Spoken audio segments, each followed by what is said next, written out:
کوئی ایسا عمل بتائیں کہ میں چاہتا ہوں میری 7 نسلوں میں رزق ختم نہ ہو، جو مہنگائی اور حالات اور پریشانیاں میں دیکھ رہا ہوں۔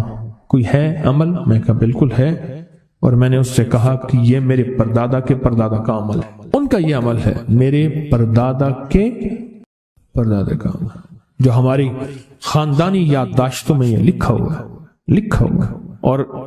اور فرمایا اگر یہ کوئی بندہ کر لے اللہ نسلوں کا رزق اللہ سے منوا لے۔ اور میں نے اس سے کہا خیال کرنا، رزق روحانی ساتھ منوانا، رزق روحانی ساتھ منوانا، ورنہ دولت مال چیزیں مل جائے گی جس کے بارے میں کہا جاتا ہے کہ بعض بندے ایسے ہوتے ہیں اللہ پاک ان سے لقمے نہیں چھینتا، سجدے چھین لیتا ہے۔ اللہ ان سے لقمے نہیں چھینتا، کیوں؟ رزق جسمانی دوسرے لفظوں میں مل رہا ہے، اور رزق روحانی اللہ چھین لیتا ہے۔ یہ جو آج آپ بیٹھے ہیں تسبیح خانے میں اور میں بیٹھا ہوں، یہ ہم روحانی دسترخوان پہ بیٹھے ہیں۔ یہ بہت بڑا دسترخوان لگا ہوا ہے، یہ دسترخوان ہے۔ سنا ہے در یار پہ بڑی دھوم ہے، سنا ہے در یار پہ بڑی دھوم ہے، وہاں عاشقوں کا ہجوم ہے۔ یہ روحانی دسترخوان ہے، میں بھی خود محتاج ہوں، یہ روحانی دسترخوان ہے۔ تو میں نے اس سے عرض کیا کہ ایک دسترخوان نہیں مانگنا، دونوں مانگنا، رزق روحانی بھی، رزق جسمانی تو اس کو ملتا، اس کو بھی ملتا ہے جس کو کلمہ نصیب نہیں ہوا، رزق جسمانی تو اس کو ہی ملتا ہے جس کو کملی والی کی غلامی نصیب نہیں ہوئی، رزق جسمانی تو اس کو ہی ملتا ہے جس کے ماتھے پہ شقاوت لکھی ہے، رزق جسمانی تو اس کو ملتا ہے جو اللہ کا نافرمان ہے، رزق جسمانی تو اس کو ملتا ہے جو اللہ کے وجود کا انکار کرتا ہے، رزق جسمانی تو اس کو ہی ملتا ہے جو آخرت اور قبر کا انکار کرتا ہے، رزق جسمانی تو اس کو ملتا ہے جو جنات اور برزخ کا انکار کرتا ہے، رزق جسمانی تو اس کو ملتا ہے جو خود کملی والی کی نبوت کا انکار کرتا ہے، وہ تو بے بہا لوگ ہیں، ان کو ملتا ہے۔ پر تجھے بھی صرف رزق جسمانی ملا اور اللہ سے یہ منوا لیا، نہ یہ نہ منوانا، اللہ سے کہنا ہے اللہ رزق روحانی بھی دے اور رزق جسمانی بھی دے، 2 رزق کٹھے عطا فرما۔ کون سا رزق؟ اور رزق جسمانی بھی دے۔ کہیں ایسا نہ ہو کہ میری نسلوں میں صرف مال دولت اور چیزیں ہوں اور تیرا نام اور تیرے حبیب کا نام نہ ہو، تیرا نام اور تیرے کملی والے کا نام نہ ہو، تیرا نام اور تیرے دوستوں کا نام نہ ہو، تیرا نام اور تیری آل و اصحاب کا نام نہ ہو۔ کہیں ایسا نہ ہو میں محروم ہو جاؤں، مجھے آل اور محمد اور آل محمد اور اصحاب محمد کی نسبتیں یہ بھی ساتھ عطا کیے رکھ۔ تو میں نے اس سے کہا کہ 2 چیزیں مانگنا۔ اچھا قدرت کا نظام ہے، کچھ دیوانے بھی ہوتے ہیں، یقین والے ہوتے ہیں، آپ جیسے آپ مخلص بیٹھے ہیں، اور پوری دنیا میں ہمارے ساتھ اس وقت مخلص بیٹھے ہیں جو ہماری آج کی محفل میں شریک ہیں، ہوتے ہیں دیوانے۔ مجھ سے کہنے لگا ایک وقت ایک جگہ ہو بہت بہتر۔ میں نے اس سے کہا، میں نے کہا پھر بھی اگر ایک وقت ایک جگہ میسر نہ بھی ہو تو اگر عمل کسی وقت چوک جائے، عمل کی جگہ چوک جائے، عمل کا وقت چوک جائے، مجبوری میں نہ ہو تو بہتر ہے، پر توجہ نہ چوکے، دھیان نہ جائے، استحضار نہ جائے، یقین نہ جائے، اور سچا یقین ہو کہ میرا اللہ خود کہتا ہے یہ مانگنا بھی تو اسی نے دیا ہے نا، جب اس کریم نے مانگنا ہی خود دیا ہے تو عطا بھی خود کرے گا۔ نہیں خوف نارے جہیم کا کہ کرم ہے مجھ پہ کریم کا، وہ خود عطا کرے گا مجھے، اس نے مانگنا دیا دے گا۔ یقین ہو ایسا ایسا ایسا ایسا، اتنا زبردست یقین ہو، اتنا یقین ہو اللہ کے ملنے پہ اور اللہ کے مانگنے پہ، اتنا یقین ہو کہ گمان اور خیال سے بالا تر یقین ہو، بہت زیادہ یقین۔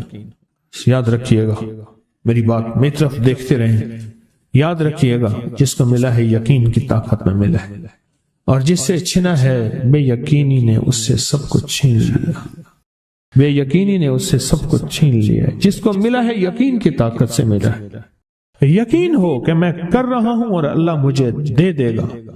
کہا کہ کیسا یقین ہو؟ کہا جیسے بکری کے تھن دودھ سے بھرے ہوئے اور میں کہوں کہ میرے ہاتھ سے دباؤں گا اور دودھ نکلے گا، اس سے زیادہ یقین۔ اور کہا کس سے زیادہ یقین؟ کہا کہ ایک بڑا نوٹ ہو اور بڑا نوٹ کے اندر جو ہے ایک آنے کی چیز آنی ہے، تو میں کہوں گا اس سے تو اس کی نوٹ کے اندر تو ہزاروں آنے ہیں، اور میں ایک آنے کی چیز، ایک ٹکے کی چیز لوں گا اور میرا کام بن جائے گا، اس سے زیادہ یقین ہو، اور اس سے کہیں زیادہ یقین ہو کہ سخت پیاس ہے اور میں پانی کو دیکھوں اور پانی کو دیکھتے ہی مجھے یقین ہو کہ اس سخت پیاس میں میرا پیاس بجھ جائے گی، پیٹ بھر جائے گا، اس سے کہیں زیادہ یقین ہو۔ میں پھر بھی یقین کو نہیں سمجھا سکا، علم بھی محدود ہے، الفاظ بھی میرے پاس محدود ہیں، اس سے کہیں زیادہ یقین ہو، اس سے کہیں زیادہ یقین اور بہت زیادہ یقین۔ کیا خیال ہے؟ آپ چاہیں گے اپنی نسلوں کے لیے بخت، رزق، نصیب اور مقدر منوا لیں؟ میں نے کہا روزانہ 40 منٹ بیٹھ، 40 منٹ صبح دوپہر شام، جو تیری تنہائی کا وقت ہو، کہ یا اللہ دنیا میں ایسی جگہ کوئی کہیں ہوتی، اکیلے بیٹھے رہتے یاد تیری دل نشی ہوتی، اکیلے بیٹھے رہتے یاد تیری دل نشی ہوتی، اور بس صرف ایک بار سورۃ فاتحہ پڑھا اور اس کے بعد ایاک نعبد و ایاک نستعین کو دوہرا۔ میں نے اسے عرض کیا کہ بس اس کو وجدان سے پڑھو، ایسے پڑھ کے رونگٹے کھڑے ہو جائیں، آنسو بہنے لگ جائیں، دل کے اندر کا درد اور دل کا اندر کا غم اور اللہ کے سامنے حاضری، استحضار، اور یہ کیفیتیں تیری ہوں کہ بس اس کے علاوہ کوئی مجھے یاد نہ رہے، اس درد سے پڑھو 40 منٹ۔ 40 کے عدد کے ساتھ کائنات کے رازوں کا بڑا تعلق ہے۔ 40 کا جو عدد ہوتا ہے، بس 40 کے عدد کے ساتھ پڑھ، اور بہت توجہ سے پڑھ، اور بہت دھیان سے پڑھ، بہت توجہ سے روز پڑھ۔ مجھ سے کہنے لگا کتنے دن پڑھوں؟ تو میں نے اس سے کہا مجھ سے یہ دن نہ پوچھ، تیرا دل خود بولے گا کہ فیصلے ہو گئے ہیں، بس ختم، دل خود بولے گا۔ یہ بتائیں کہ پیٹ بھرتے ہوئے کوئی گھنٹی بجتی ہے، یہ دل خود بولتا ہے کہ پیٹ بھر گیا۔ پیاس میں بھی کوئی کہتا تو نہیں ہے کہ آپ کی پیاس بجھ گئی ہے، وہ دل خود بولتا ہے کہ بس اب پانی کی ضرورت نہیں ہے۔ نیند سے دل بھر جائے تو بس دل بس اب سو لیا، وہ اٹھیں۔ اسی طرح دل خود بولے، دل خود بولے، اور دل اندر بولے، دل اندر بولے کہ اللہ پاک جل شانہ نے نسلوں کے لیے رزق کی عزت، دولت، برکت کے فیصلے کر دی، بس دل بولے۔ کتنے دیر کر؟ اب یہ تیری اپنے مانگنے میں ہے، اب یہ تیری اپنے مانگنے میں ہے۔ مانگنے میں کمی ہے تو دل نہیں بولے گا، اگر مانگے گا تو پتہ نہیں دنوں میں یا ہفتوں میں، جتنے میں دنوں میں فیصلہ ہو جائے۔ وہ طاقتور چیز ہے جو 7 نسلوں کو کھلاتی بھی ہے، پلاتی بھی ہے، سکون کی نیند سلاتی بھی ہے، اچھا لباس پہناتی بھی ہے، عزتوں کے تاج سر پہ رکھواتی بھی ہے۔ نوری لقمہ اپنی زندگی کی ضرورت بنا لے، پھر کیا ہوگا؟ سورۃ فاتحہ کی آیات 7 ہیں۔ اللہ 7 آسمان اور 7 زمین کی جتنی بھی برکات ہیں، برکات من السماوات والارض، اللہ 7 آسمان اور 7 زمین کی ساری برکات اس کو عطا کر دے گا، اور لوگوں کو پتہ ہی نہیں ہوگا کہ یہ بندہ کتنا مالدار ہے، روحانیت کی طاقت اور روحانیت میں کتنا آگے ہے، کوئی پہچان بھی نہیں سکے گا کہ روحانیت میں یہ بندہ کتنا آگے ہے اور کتنا آگے سے آگے بڑھ گیا ہے، کسی کو علم بھی نہیں ہوگا۔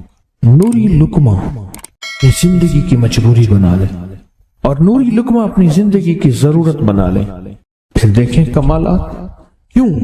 فرمائے جو سارے قرآن میں ہے، جو سارے قرآن میں ہے، جو سارے قرآن میں ہے، آنکھیں کھل جائیں۔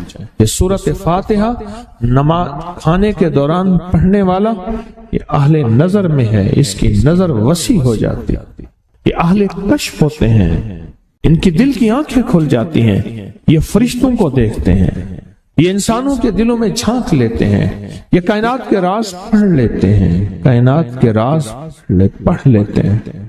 کہ اللہ پاک ان کے سامنے جنات آنکھوں سے دکھاتا ہے، حتیٰ کہ یہاں تک کہ اللہ قبر کے راز بھی ان کے اوپر کھول دیتے ہیں۔ نوری لقمے کا اثر یہ ہے، دل کی آنکھیں کھل جاتی ہیں، دل کی آنکھیں کھل جاتی ہیں، دل کی آنکھیں کھل جاتی ہیں۔ یہ نور لقمے کی تاثیر ہے۔ چہرے کی آنکھیں تو سب کے پاس ہیں، دل کی آنکھیں سب کے پاس نہیں۔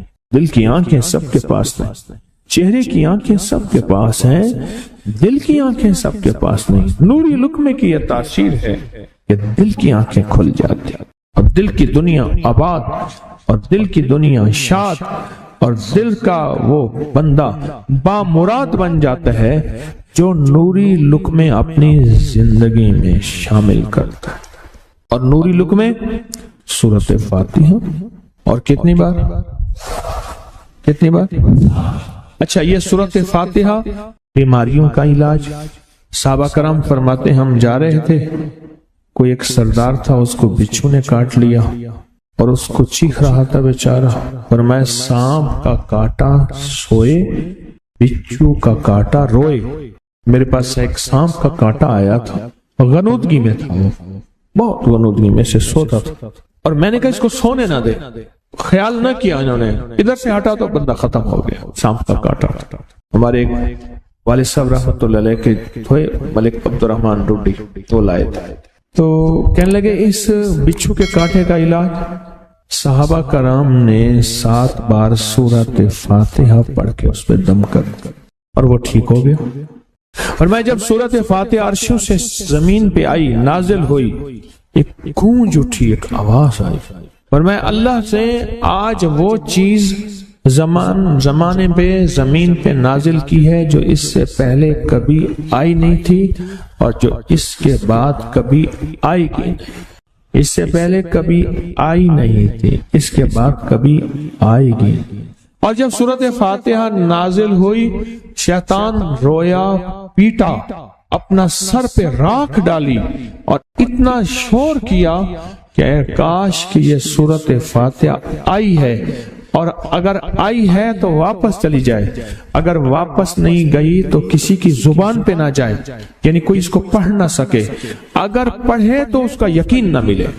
یقین سے پڑھنے والے کی دنیا بھی، آخرت بھی، رزق بھی، عزت بھی، صحت بھی، تونگری بھی، بادشاہت بھی، خوشیاں خوشحالیاں بھی یقین سے پڑھنے والے کو ملتی ہیں۔ اور اس لیے آج بھی شیطان سورۃ فاتحہ سے لرزتا ہے کہ سورۃ فاتحہ پڑھنے سے جنات اور شیاطین ایسے دور ہوتے ہیں، ایسے کہ میلوں دور چلے جاتے ہیں، اور اس بندے سے خوف زدہ ہوتے ہیں جو سورۃ فاتحہ پڑھتا ہے۔ کھانے کے دوران اس کی حکمت کیا ہے؟ انسان کھانے کے دوران مشغول ہوتا ہے، کھانے کی لذتوں میں کھویا ہوا ہوتا ہے، اور اگر بھوک بہت زیادہ ہو